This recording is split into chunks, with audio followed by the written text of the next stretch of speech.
And in an interview with the Fort Worth Star-Telegram editorial board, he compared his relationship to Donald Trump to a woman married to an abusive husband.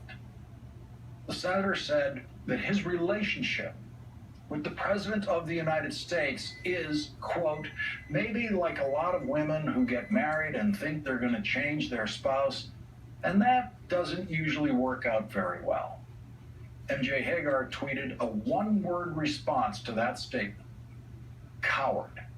Joining us now is MJ Hegar. She is the Democratic nominee for Senate in Texas. Thank you very much for joining us tonight. Really appreciate it. So you've got John Cornyn running scared and running away from Donald Trump. How did that explanation of his about, being the woman in an abusive relationship, how did that go over in Texas? Not great, as you can imagine. It's one of many gaffes that he's made that shows that he's not really in touch with our state and the people who live here. I guess, the first thing I thought of when I heard it was he hasn't met enough Texas women because we're badass. So I don't know what he's talking about.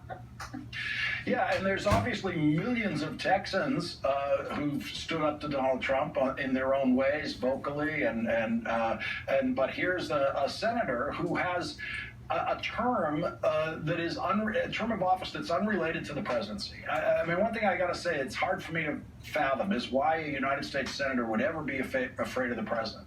When I was working in the Senate on the Democratic side, there were plenty of Democratic senators who found fault with the Democratic president then, Bill Clinton at the time, on various issues without ever being afraid of doing that. I've spent a lot of time thinking about this, Lawrence, as you can imagine, and my only theory that seems to fit all of his actions that don't make sense to me is that he really is just looking out for himself. And when I look at D.C., there are some servant leaders there, but I see a lot of people like him pushing their own self-interest, doing whatever it takes to gain power. He clearly wants to be Senate Majority Leader. He doesn't want to step out of line. He's voted in line with Donald Trump over 95% of the time. So acting like he somehow is some, regulating, voice of reason in the president's ear. He has yet to point out a single instance where he has stood up for our state quietly behind closed doors privately and then come out with the the result that would deliver results for our state. I mean, for his entire term in office, we've been dead last in the country for access to health care, yet John Cornyn's the Affordable Care Act repeals top salesman. We have a gun violence epidemic. We're getting pummeled with climate change. We have an immigration problem in Texas, and he has done nothing but obstruct and smoke and mirrors and just be a slick D.C. politician and serve his party leaders and his wealthy corporate special interest donors. I don't think he ever thought he was going to have to run a real race. And now that he's in the fight of his life, he has nothing to turn to in his record to show what he's done for Texas. Well, I am sure whether you win this seat or not, you have derailed his dream of being the Republican leader of the Senate, because the Republicans are not going to vote for a leader who is just squeaking by, if that, in Texas, if he makes it back to the Senate. I want to read something that Senator Cornyn said to the Houston Chronicle in his running away from Donald Trump. He's talking about Donald Trump here, and he says, I think he let his guard down, and I think in his desire to try to demonstrate that we are somehow coming out of this and that the danger is not still with us, I think he got out over his skis, frankly. I think it's a lesson to all of us that we need to exercise self-discipline. So there he is talking about how the president has handled the coronavirus, talking to a Texas audience about getting out over his skis. What was your reaction to that? We don't do a lot of skiing in Texas, Lawrence. So I think that was lost on a lot of us. I think if he was a Texan, he would have said he spiked the ball before he got into the end zone. But, I'd be remiss if I didn't mention a lot of the stuff that you were just covering before I came on, a lot of the concern about the judicial appointments and the challenges. Texas is really in a unique position with our 38 electoral votes, with our voter suppression that has really stopped a lot of people from voting by mail, and yet we have turnout records. We've got people waiting in line for hours. We've had more people vote in the first week of early voting, and we have 2 weeks left, than voted for Donald Trump in the entire 2016 election.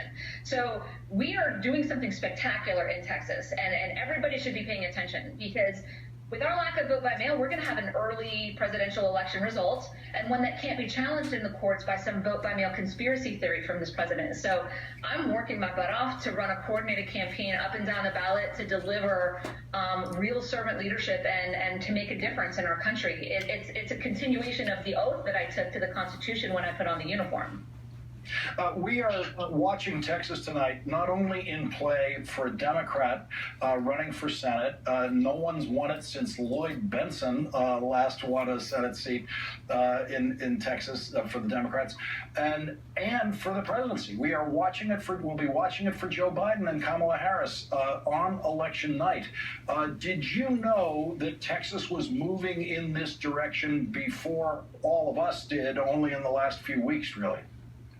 100%, Lawrence, I did. And it's a combination of factors, really. We've registered nearly 2 million people since the 2016 election. But it's not just new voters. It's people that have lived here their whole lives, like I have, who are newly engaged, Texas does not like what we're seeing. Texas does not think our immigration policies are in line with American values. We don't like seeing the withdrawal of our influence at global bodies like the UN. We are a military state. We don't like the way this administration has treated our military.